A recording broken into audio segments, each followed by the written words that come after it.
హిందుత్వ దీన్ని నాశనం చేయడానికి అనేక కుట్రలు జరిగినాయి. ఇవాళ కాదు, కొంతమంది అంటుంటారు 700 సంవత్సరాల పాటు ఈ దేశాన్ని పరిపాలించిన ముస్లింలు. ఎస్, కానీ ఎన్ని వేల సంవత్సరాల ధర్మం ఇది?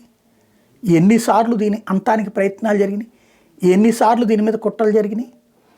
హిందుత్వాలో వర్గాల వారీ చీలికల దగ్గర నుంచి హిందుత్వాన్ని ద్వేషించేటటువంటి స్థితి 700 సంవత్సరాలు వాళ్ళు చెప్పినట్టుగానే ఈ దేశాన్ని పరిపాలించినటువంటి వాళ్ళు. ఆ తర్వాత 300 సంవత్సరాల పాటు ఫ్రెంచోడు, డచ్చోడు, బ్రిటిషోడు, అంటే దాదాపు 700 నుంచి 1000 సంవత్సరాల పాటు పరీక్షను ఎదుర్కొని కూడా నిలబడిందే.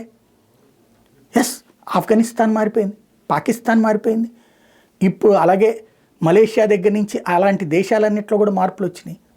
కానీ ఒక బైజెంటైన్ మతం దగ్గర నుంచి, లేదంటే కనుక చరిత్రలో కాలగర్భంలో కలిసిపోయినటువంటి మెసపటోమియా సంస్కృతి నుంచి అనేక సంస్కృతులు కాలగర్భంలో కలిసిపోయినాయి.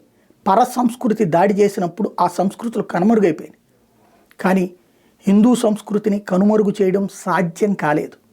ప్రాణాలు అర్పించారు, లేదా ప్రాణాలు పట్టుకుని నిలబెట్టుకున్నారు.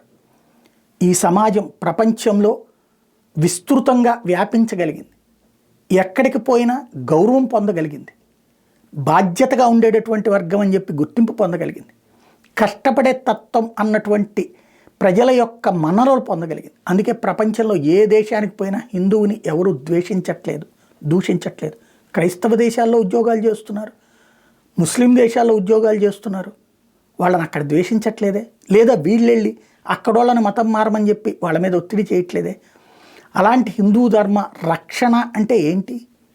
ఇక్కడ మన దగ్గర మత మార్పిడుల కోసం వాళ్ళు ఎవరైతే ప్రవర్తిస్తున్నారో, వాళ్ళు ఎలాగైతే తప్పుడు ప్రచారం చేస్తున్నారో ఆ తప్పుడు ప్రచారానికి సమాధానం చెప్తూ సరైనటువంటి దిశలో ప్రజల్ని నడిపించడం ఇవాళ చేయాల్సింది. అదే సందర్భంలో ఆలయాలకు సంబంధించి అపవిత్రం చేసే చర్యలు ఏవైతే చేస్తున్నారో దాన్ని నియంత్రించేటందుకు సహకరించాల, భక్తులందరినీ ఏకం చేసి పోరాడాలి. అలాగే ఆలయాలలోకి ఏదైతే దర్శనానికి కూడా టిక్కెట్లు, ప్రసాదానికి డబ్బులు లేకపోతే పెట్టలేనటువంటి పరిస్థితులలో సమాజాన్ని చైతన్యపరిచి ఆ ప్రాంతంలో ఆ అవసరం లేకుండా చూసేటటువంటి ప్రయత్నం చేయాలి. ఇది హిందూ ధర్మం నిలబడాలంటే భవిష్యత్తులో కావాల్సినటువంటి. అది వదిలేసి ప్రస్తుతం వీరరాఘవరెడ్డి లాంటి వాళ్ళు లేదా అతని మనస్తత్వంలాగా మరికొంతమంది తయారయ్యి ఇప్పుడు హిందూ ధర్మం గురించి చేస్తున్నటువంటి ఈ దగుల్బాజీ ప్రచారం, ఏదో సైన్యాన్ని తీసుకొచ్చి చేస్తామంటే, ఖలీఫా రాజ్యం అంటే తిట్టాం మనం. వాళ్ళు ఎవరో అక్కడ కూర్చుని కేరళలో ఖలీఫా రాజ్యం తీసుకొస్తాం, లేకపోతే ఇంకొక రాజ్యం తీసుకొస్తాం, మతరాజ్యం తెస్తామంటే, నువ్వు మతరాజ్యం తేబాక మతధర్మం సక్రమంగా ఉండేటట్టు చూడు.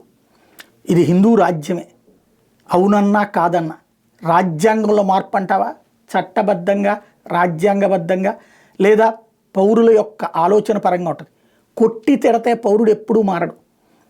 ప్రత్యేకించి నువ్వు కన్విన్స్ చేయాలి, కన్ఫ్యూజ్ చేయకూడదు, కొట్టకూడదు.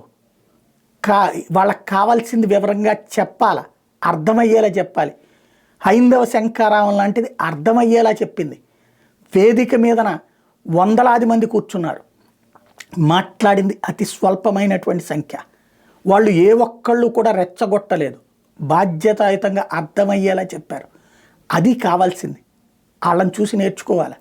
ఎప్పుడైనా సరే ఒక విధానాన్ని పర్ఫెక్ట్గా తీసుకెళ్ళాలి, కానీ కన్ఫ్యూజింగ్గా తీసుకెళ్ళకూడదు. ఆలోచించాల్సిన సందర్భం.